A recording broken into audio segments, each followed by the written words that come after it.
Саламатсыздар ма, құрметті студенттер? Біз сіздермен бірге, яғни сіздер жаңа пән, тіршілік қауіпсіздік негіздері деген пәнді өткелі отырсыздар. Енді бүгін бізде алғашқы лекция, ол кішкене қысқалау болады. Одан кейін лекциялар, дәрістері, кәдімгі үлкен ішінде видеосы бар, немесе тәжірибелік материалдары бар лекцияларды көресіздер. Ал бүгін бізде бірінші дәріс тақырыбы кіріспе, курстың негізгі мәселелері, тіршілік қауіпсіздігінің құқықтық, ұйымдастырушылық және теориялық негіздері. Бұл тақырып видеоны паузаға қойып, тыңдап, жаңағы айтылған нәрселерді барлығын конспекттеп отырыңыздар. Ал кеттік. Тіршілік қауіпсіздік негіздері пәні студенттерді адамның төтенше жағдай кезінде өмір сүру ортасымен қауіпсіз қарым-қатынасын, шаруашылық объектілерін тұрақты жұмыс істеу әдістерін, табиғи және техногендік сипаттағы төтенше жағдайларды ескерту мен салдарын жою және осы заманғы зақымдау құралдарын ажырата білудің аса қажеттілігін көрсетеді. Оқу мақсаты: болашақ мамандарды теориялық білім және тәжірибелік дағдыға үйрете отырып, өмір тіршілігіне қауіпсіз және зиянсыз жағдайларын жасауды, экологиялық қауіпсіздік бойынша қазіргі заманғы талаптарға сай жаңа техника және технологиялық процестерді жобалауды, табиғи апаттардың, зілзалалардың мүмкін болатын апат салдарынан халықты және шаруашылық нысандарының өндіріс қызметтерінің, ал сондай-ақ олардың салдарын жою барысындағы қорғаныс бойынша төтенше жағдайларды болжау және сауатты шешімдер қабылдауды, еңбек қызметі мен адам демалысы аймағында қалыпты жағдай жасауды, адам мен оның өмір сүру ортасын залалды әсерлерден қорғау жөніндегі шараларды әзірлеудің жолдарын үйретуді мақсат етеді.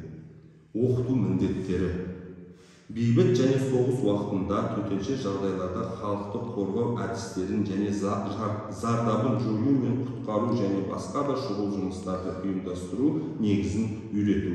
Өмір сүру ортасындағы адам қауіпсіздігінің теориялық негіздері бөлімдерін қалыптастыру, тіршілік қауіпсіздігінің құқықтық және нормативтік техникалық негіздерін үйрету, студенттерді жарақат алу, зақымдану, қатты ауру, өте қауіпті жұқпалы аурулар айыру белгілері мен медициналық көмек көрсетуге білуге оқыту.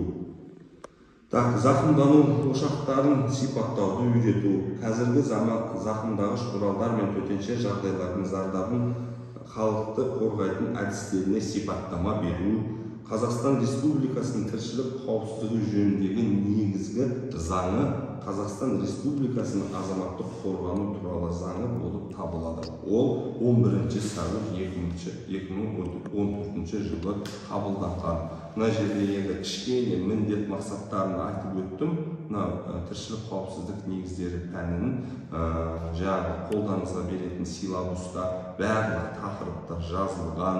Егер де сіздерге қатты қызық болса, жаңағы қолданылған әдебиеттер тізімі бөлім жағында қандай әдебиеттермен жұмыс істейтіндеріңіз, ол қай кітапханада, қай корпустың кітапханасында неше экземпляр бойынша барлығы силабуста жазылған, силабустармен жұмыс істесеңіздер болады.